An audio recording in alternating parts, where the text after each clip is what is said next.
2025 അവസാനത്തിൽ ജപ്പാനെ മറികടന്ന് ലോകത്തെ ഏറ്റവും വലിയ നാലാമത്തെ സമ്പദ് വ്യവസ്ഥയായും 2030 ജർമ്മനിയെ മറികടന്ന് ലോകത്തിലെ ഏറ്റവും വലിയ മൂന്നാമത്തെ സമ്പദ് വ്യവസ്ഥയായിട്ടും ഇന്ത്യ മാറുകയാണ്. 2025 ലാസ്റ്റിൽ ഗവൺമെന്റ് ഓഫ് ഇന്ത്യയുടെ എക്കണോമിക് റിവ്യൂ റിപ്പോർട്ട് പുറത്തുവിട്ടു. അതുപ്രകാരം ഇന്ത്യ നിലവിൽ ജപ്പാനെ മറികടന്ന് ലോകത്തിലെ ഏറ്റവും വലിയ നാലാമത്തെ സമ്പദ് വ്യവസ്ഥയായിട്ട് മാറിയിരിക്കുന്നു. ഈ ഒരു വിഷയത്തിനെ പറ്റി നമ്മുടെ ഈ ഒരു സൈലം IASന്റെ യൂട്യൂബ് ചാനലിൽ തന്നെ മുന്നേ ഒരു വീഡിയോ, ഫുൾ ലെങ്ത് വീഡിയോ നമ്മൾ ചെയ്തിട്ടുണ്ടായിരുന്നു.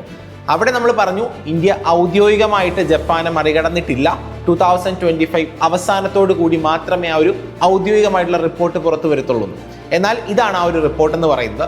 ഇത് പ്രകാരം ഇന്ത്യ ഇപ്പോൾ $4.18 ട്രില്യൺ എക്കണോമി ആയിട്ട് മാറിയിട്ടുണ്ട്.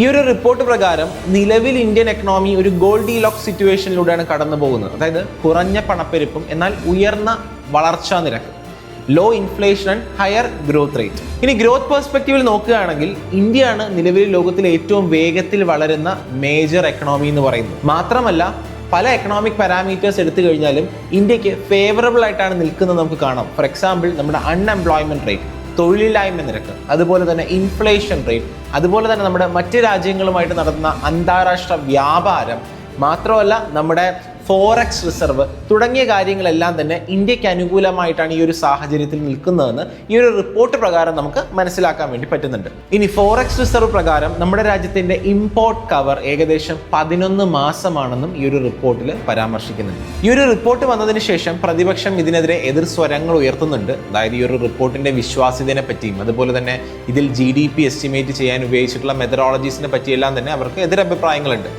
എന്തൊക്കെയാണെങ്കിലും തന്നെ നമ്മുടെ രാജ്യം വളർച്ചയുടെ കാര്യത്തിൽ മുന്നോട്ട് പോകുമ്പോഴും 2047 വികസിത ഭാരതമാക്കി മാറ്റുക എന്നുള്ള ഗവൺമെന്റിന്റെ ലക്ഷ്യം അച്ചീവ് ചെയ്യണമെന്നുണ്ടെങ്കിൽ നമ്മൾ കുറച്ചും കൂടി ഗ്രോത്തിനെ ഇൻക്ലൂസീവായിട്ട് കണക്കാക്കേണ്ടിയിരിക്കുന്നു. എന്തൊക്കെയാണെങ്കിലും ഇന്ത്യ വളരുന്നു എന്ന കാര്യത്തിൽ നമുക്ക് തർക്കം വേണ്ട. ഈ ഒരു നേട്ടം ഏതൊരു ഇന്ത്യക്കാരനും അഭിമാനിക്കാവുന്ന ഒന്ന് തന്നെയാണ്.